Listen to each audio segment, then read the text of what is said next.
भाइयों बहनों, गरीब हिंदू को भी गरीबी के खिलाफ लड़ना है, गरीब मुसलमान को भी गरीबी के खिलाफ लड़ना है। अगर हम दोनों को गरीबी के खिलाफ लड़ना है, आओ हिंदू मुसलमान इकट्ठा होकर के हम गरीबी को परास्त करें। सरकार का एक ही मजहब होता है और वो मजहब होता है इंडिया फर्स्ट। सरकार का एक ही धर्म ग्रंथ होता है और वो धर्म ग्रंथ है भारत का संविधान। सरकार की एक ही भक्ति होती है, वो भक्ति है भारत भक्ति। सरकार की एक ही शक्ति होती है, वो शक्ति है कोटि कोटि जनशक्ति। पिछले दिनों जो कुछ घटनाएं घटी हैं, हम सत्ता में हो या न हो, पीड़ा करने वाली घटना है। चाहे पुणे की हत्या हो, चाहे उत्तर प्रदेश में हुई हत्या हो, चाहे मनाली में डूबे हुए हमारे नौजवान हो, चाहे हमारी बहनों पर हुए बलात्कार हो, ये सारी घटनाएं हम सबको आत्मचिंतन करने के लिए प्रेरित करती है और सरकारों ने कठोरता से काम करना होगा। देश लंबा इंतजार नहीं करेगा, पीड़ित लोग लंबा इंतजार नहीं करेंगे और हमारी अपनी आत्मा हमें माफ नहीं करेगी। जातिवाद का जहर हो, संप्रदायवाद का जहर हो, प्रांतवाद का जहर हो, ऊंच नीच का भाव हो, ये देश को आगे बढ़ाने में रुकावट है। एक बार मन में तय करो, 10 साल के लिए मॉरिटोरियम तय करो। 10 साल तक इन सारे तनावों से हम मुक्त समाज की ओर जाना चाहते हैं।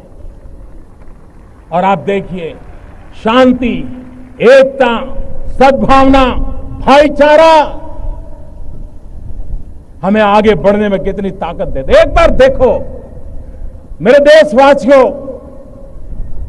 मेरे शब्द पे भरोसा कीजिए। My government will not allow any religious group belonging to the majority or the minority to incite hatred against others overtly or covertly. जातिवाद का जहर हो,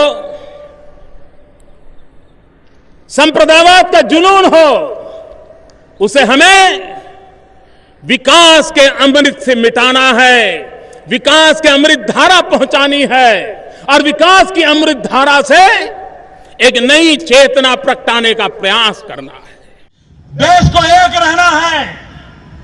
एकता, सद्भावना, भाईचारा, शांति, यही देश को आगे ले जाएगा। एकता का संदेश है कि भाषा अनेक, भाव एक, राज्य अनेक, राष्ट्र एक, पंथ अनेक, लक्ष्य एक, बोली अनेक, स्वर एक, रंग अनेक, तिरंगा एक, समाज अनेक, भारत एक, रिवाज अनेक, संस्कार एक, योजना अनेक, मकसद एक, कार्य अनेक, संकल्प एक, राह अनेक, मंजिल एक, पहनावा अनेक, प्रतिभा एक, चेहरे अनेक, मुस्कान एक। ये एकता का संदेश लेकर के हम चले। और भाइयों बहनों, ये भारत की विशेषता है, विविधता में एकता।